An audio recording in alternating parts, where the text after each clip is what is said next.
Australia phone کر کے کہتے ہیں کہ ایرانی جو فٹ بالرز ہیں ان کو سیاسی پناہ دو، اور نہیں دیتے تو ہمارے یہاں بھیج دو، ہم سیاسی پناہ دیں گے۔ تو بات یہ ہے کہ وہ ان کے جو بیانات ہیں وہ یہ سمجھتے ہیں ان کا ایک عوامی انداز ہے، اور اب تک اس سے ثابت یہ ہوا ہے کہ ایک خاص یہاں جو طبقہ ہے ووٹرز کا، وہ اس طرح کے بیانات کو پسند کرتا ہے۔ یہ وہ پہلے سیاستدان ہیں جو ان سفید فام افراد تک پہنچے جو پہلے کبھی ووٹ نہیں ڈالتے تھے، اور اس لیے دیکھیں کہ وہ ہمیشہ جیت جاتے ہیں ساری پریڈکشن کے باوجود۔ تو وہ اپنے حساب سے چل رہے ہیں، لیکن اس کے باوجود یہ بات ضرور ماننی پڑے گی کہ امریکہ میں بالکل تشویش ہے، پریشانی ہے لوگوں کو۔ سب سے پہلی بات تو یہ کہ اکثریت کو یہ بات سمجھ نہیں آ رہی ہے کہ امریکہ نے یہ جنگ کیوں کی، کیونکہ امریکیوں کی اکثریت یہ سمجھتی ہے، جتنی بھی اوپینین سرویز آئے ہیں اس کے مطابق، کہ ہم کو ایران سے، ہم یعنی امریکہ کو ایران سے کوئی خطرہ نہیں تھا، اور ایران یہ جو خود صدر ٹرمپ یہ کہتے ہیں کہ وہ ایسا میزائل بنانے والا تھا، یعنی اب تک انہوں نے بھی نہیں کہا کہ ایران نے ایسے میزائل بنائے تھے جو امریکہ پہنچ جائے، اور اگر کہہ بھی رہے ہوں تو امریکی اس بات کو بلیو نہیں کرتے۔ تو ایک تو یہ وجہ ہے یہ کہ ان کو سمجھ نہیں آتی جنگ کیوں ہے، دوسری یہ کہ امریکی یہ سمجھتے ہیں کہ اگر جنگ کنٹینیو کی تو ہم اس افغانستان کی طرح یہاں بھی برسوں کے لیے پھنس جائیں گے، اور ایک بلا مقصد بلا جواز جنگ ہوگی جس میں ہم مخواہ ہمارا بھی نقصان ہوگا، ایران کا بھی ہوگا، سب کا ہوگا، اس کا نتیجہ کوئی نہیں نکلے گا۔ تو اکثریت چاہتی ہے کہ جنگ کا خاتمہ ہو، لیکن یہ جو دباؤ ہے ایسا نہیں ہے جس کی وجہ سے صدر ٹرمپ مجبور ہو صحیح جائیں۔ صحیح جی۔ جوہر سلیم صاحب، آپ نے انور اقبال صاحب کی بات سنی کہ کوئی ایسا شاید دباؤ نہیں ہے صدر ٹرمپ پہ کہ وہ جنگ کو جلد ختم کرے، تو سر پھر ہم اب یہ سمجھیں کہ یہ despite the oil prices rising, جو خلیجی ریاستیں ہیں ان کی معیشت پہ بھی بہت گہرا اثر ٹیکس کا بھی پڑا ہے، تیل کی قیمتوں کا بھی پڑا ہے، مگر باوجود اس کے یہ یوں ہی جو گولہ باری ہے دونوں طرف سے یہ جاری رہے گی؟ یہ ایک تو پوسٹرنگ ہے دونوں سائڈ سے، جس کا آپ نے ذکر بھی کیا کہ ایران کی سائڈ سے بھی بڑے ان کے کافی سارے مطالبات سامنے آ رہے ہیں، جس میں انہوں نے 3 پوائنٹس کا ہے کہ جی ایک تو ہمیں کوئی فرم گارنٹیز دی جائیں کہ آئندہ اس قسم کے جو ہے اٹیکس نہیں ہوں گے، اور اسی طرح جو ہے باقی بھی جو ہے جو اس وقت ظاہر ہے ان کی سائڈ سے مطالبات جو پہلے سامنے نہیں آئے تھے وہ سامنے آ رہے ہیں، بیکاز ان کو لگ رہا ہے کہ جو انہوں نے میزائلز فائر کیے ہیں گلف کنٹریز پہ، امریکہ کے اڈوں پہ اور اسرائیل پہ، وہ خاصے افیکٹو رہے ہیں ان کے اٹیکس، اور ساتھ ہی ساتھ جو ان پرٹیکولر جو ابنائے ہرمز کو بند کیا ہے اس سے تو خیر واقعات بہت فرق پڑا ہے دنیا میں تیل کی قیمتیں، وہ تو پریزیڈنٹ ٹرمپ جو ہے اپنے مختلف بیانات دے کے ان کو ابھی بھی انہوں نے بار بار نیچے لے کے آ رہے ہیں، اور میں 120 پہ چلی گئی تھی، آپ 87 پہ آئے کے بیان کے بعد، اس لیے پریزیڈنٹ ٹرمپ اپنے بیانات بھی تھوڑے سے بدل رہے ہیں، کیونکہ وہ نہیں چاہتے کہ آئل پرائسز بہت ہی زیادہ اوپر چلے گی، اس کا امپیکٹ تو ساروں کو ہی ہوتا ہے، صرف آئل پرائسز کی بات نہیں، آئل شارٹیج کی، اور پھر صرف آئل شارٹیج نہیں، دنیا کی کوئی 31% کے قریب جو فرٹیلائزرز ہیں وہ بھی اب نئے ہرمز سے گزرتی ہیں، تو وہ بھی ان کی بھی ترسیل اس وقت بند ہو چکی ہے، تو اس سے آگے ایک فوڈ کرائسس بھی کسی، اگر یہ بہت طویل ہوتی ہے یہ جنگ نوالت اختیار کرتی ہے تو وہ بھی اس پہ اثر پڑے گا، کیونکہ یہی وقت ہے جب وہ فصلوں کو وہ فرٹیلائزر کی ضرورت ہے بہت زیادہ۔ تو اسی طرح گیس بھی وہیں سے آتی ہے، دنیا کے ایک بڑا حصہ گیس کا، وہ اس کی بھی ترسیل اس وقت بند ہے، تو خاصا پریشر تو وہ جنریٹ ہو گیا ہے، جو اور وہ ایک قسم کا جس کو کہا جاتا تھا کہ ایران کے لیے وہ نیوکلیئر آپشن ہے، جو ان کا جو جس کے بعد کے ظاہر ان کی وہ گڈ ول بھی کم ہوگی، اور ان کے لیے جیو اسٹریٹجیکلی اس کے بعد جو ہے ایک ریپوٹیشنل لاس بھی ہوگا، لیکن ایران نے وہ لے لیا ہے وہ جو ہے، اور ایران نے یہ بتا دیا کہ جی وہ جو ہے نا اپنے دفاع کے لیے ہر حربہ استعمال کریں گے، تو انہوں نے بحری اڈوں پہ بھی اپنے ان کے جو امریکہ کے ملٹری بیسز ہیں سارے، بیشک وہ ایئر فورس کے بیسز ہیں جس پر قطر میں ہے، یا ان کے فلیٹ کا جو ہیڈ کوارٹر ہے بحرین میں ہے یا کویت میں، عراق میں، ہر جگہ پہ انہوں نے اٹیکس کیے، تو وہ انہوں نے جو ایران کے جو ہے وہ سمجھتے ہیں کہ ان کی وہ جو ریٹیلیشن ہے وہ خاصی افیکٹو ہے۔ اب امریکن پرسپیکٹو سے دیکھیں تو امریکنز یہ سمجھتے ہیں، جو اسرائیلیز بھی ہیں، کہ شروع میں جو انہوں نے ٹارگیٹڈ اساسینیشن کی وہ ان کی بڑی کامیابی تھی. اس کے بعد انہوں نے ایران کی نیوی کو خاصی حد تک تباہ کر دیا ہے, ان کی ڈیفینس تباہ کر دیا ہے, ان کی جو ہے آئل انسٹالیشنز بھی ہٹ کی ہیں, میزل سائٹس وہ تو یہ سمجھتے ہیں کہ انہوں نے 90% میزل لانچنگ سائٹس بھی تباہ کر دیے ہیں. تو وہ بھی اپنی طرف سے اپنے تئیں یہ سمجھتے ہیں کہ ان کی خاصی کامیابی ہوئی ہے, یہ ابھی جو 12-13 روز کی جنگ ہوئی ہے. اب مسئلہ یہ ہے کہ سلسلے دونوں سائڈ ہم دیکھ رہے ہیں کہ وہ پیچھے ہٹنے کو تیار نہیں ہے. پریزیڈنٹ ٹرمپ کی البتہ یہ عادت ہے, یہ بالکل عامر صاحب نے صحیح کہا, وہ ایک مرکیوریل بھی ہے, لیکن ساتھ ہی ساتھ دیکھیں ایک سائیکولوجیکل وارفیئر ہے, اور وہ ہمیشہ جو ہے اس میں پریزیڈنٹ ٹرمپ جو ہے اس میں خاصے ماہر بھی ہیں. وہ اپنے بیانات بدلتے رہتے ہیں, اس میں وہ اپنے لیے اسپیس کریٹ کرتے ہیں. اب اگر وہ ایگزٹ اسٹریٹجی کی اسپیس بھی وہ اپنے لیے کریٹ کر چکے ہیں کہ اچانک کبھی کسی وقت وہ اگر ختم کرنا چاہیں تو وہ اس کے لیے بھی آلریڈی ایک قسم کی راہ ہموار کر چکے ہیں بیانیے کے انداز میں. تو یہ ابھی جو ہے اس وقت میں سمجھتا ہوں کراس روڈز پہ ہے یہ جو اس وقت جنگ ہے. دونوں سائڈ اس کو کنٹینیو کر سکتی ہیں. نقصان ایران کا بھی بہت زیادہ ہو رہا ہے, اور لیکن ایران نے جو ریٹیلیشن کی ہے وہ بھی خاصی سگنیفیکنٹ ہے. تو جو زیادہ مسئلہ کریٹ ہوا کیونکہ دیکھیں ایران تو اس سے پہلے دیتے رہے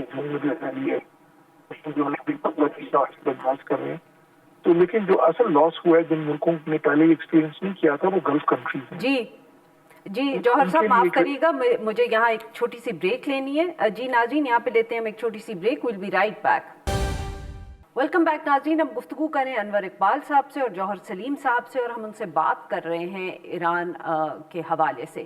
انور اقبال صاحب, آبویسلی ایک طرف جیسے آپ نے کہا کہ وہ کوئی اتنا زیادہ دباؤ نہیں ہے, مگر پچھلے دنوں بہت تنقید ہوئی ہے, جو بریفنگ بھی دی گئی ہے ہم کہہ سکتے ہیں لیجسلیٹرز کو, انہوں نے بھی بہت تنقید کی کہ سوچے سمجھے بغیر یا پلاننگ کے بغیر اس جنگ میں شامل ہوئے ہیں, امریکہ شامل ہوا ہے. رپورٹنگ بھی اس حوالے سے بہت ہوئی. How serious is the concern in Washington D C? کتنے تحفظات ہیں یا گھبراہٹ ہے کہ ایک جنگ میں امریکہ شامل ہو گیا ہے پلاننگ کے باوجود, اور اس سے بھی مسائل بڑھ سکتے ہیں؟ جی بالکل سیریس کنسرن ہے. گھبراہٹ تو نہیں کہوں گا, لیکن یہ کہ کنسرن بالکل ہے. سب سے پہلی بات تو ڈیموکریٹس ناراض ہیں, کچھ ریپبلکن بھی ناراض ہیں اس بات پر کہ کانگریس سے مشورہ کیے بغیر جنگ کا اعلان کر دیا انہوں نے. دوسری بات یہ ہے کہ جیسے میں نے پہلے کہا کہ سمجھتے ہیں کہ یہ اس جنگ کا کوئی جواز نہیں تھا, وہ بھی ہے, مظاہرے بھی ہو رہے ہیں, لیکن ابھی تک سیاسی دباؤ اتنا نہیں پڑا ہے. ہاں معاشی طور پہ تو بالکل امریکیوں نے فیل کرنا شروع کیا ہے. آپ گیس دیکھیں, $2.5 پر گیلن سے تقریباً $3.5-4 پر گیلن پہ پہنچ گئی ہے.